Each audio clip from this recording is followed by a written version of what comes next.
Dead Man's Dump by Isaac Rosenberg. The plunging limbers over the shattered track, racked with their rusty freight, stuck out like many crowns of thorns, and the rusty stakes like scepters old, to stay the flood of brutish men upon our brothers dear. The wheels lurched over sprawled dead, but pained them not, though their bones crunched. Their shut mouths made no moan. They lie there huddled, friend and foeman, man born of man and born of woman, and shells go crying over them from night till night. And now earth has waited for them all the time of their growth, fretting for their decay. Now she has them at last, in the strength of their strength, suspended, stopped, and held. What fierce imaginings their dark souls lit! Earth, have they gone into you? Somewhere they must have gone, and flung on your hand back is their soul's sack, emptied of God ancestral essences. Who hurled them out? Who hurled? None saw their spirit shadows shake the grass, or stood aside for the half-used life to pass out of those doomed nostrils in the doomed mouth, when the swift iron-burning bee drained the wild honey of their youth.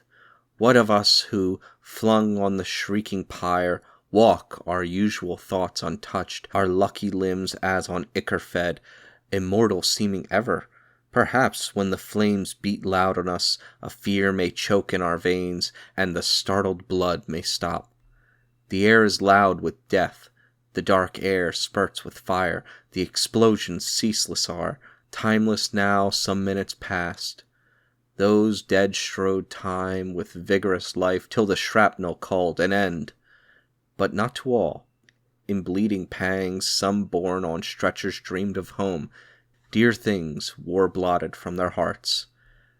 Manic earth, howling and flying, your bowels seared by the jagged fire, the iron love, the impetuous storm of savage love. Dark earth, dark heavens, swinging in the chemic smoke. What dead are born when you kiss each soundless soul, with lightning and thunder from your mind-heart? Which man self-dug and his blind fingers loosed? A man's brains splattered on a stretcher-bearer's face. His shook shoulders slipped their load. But when they bent to look again, the drowning soul was sunk too deep for human tenderness. They left this dead with the older dead, stretched at the crossroads. Burnt black by strange decay, their sinister faces lie, the lid over each eye, the grass and colored clay, more motion have than they, joined to the great sunk silences. Here is not one long dead. His dark hearing caught our far wheels, and the choked soul stretched weak hands to reach the living world. The far wheels said, the blood-dazed intelligence beating for light, crying through the suspense of the far torturing wheels, swift for the end to break, or the wheels to break, cried as the tide of the world broke over his sight. Will they come? Will they ever come? Even as the mixed hoofs of the mules, the quivering-bellied mules, and the rushing wheels all mixed with his torture-upturned sight, so we crashed round the bend. We heard his weak scream. We heard his very last sound, and our wheels grazed his dead face.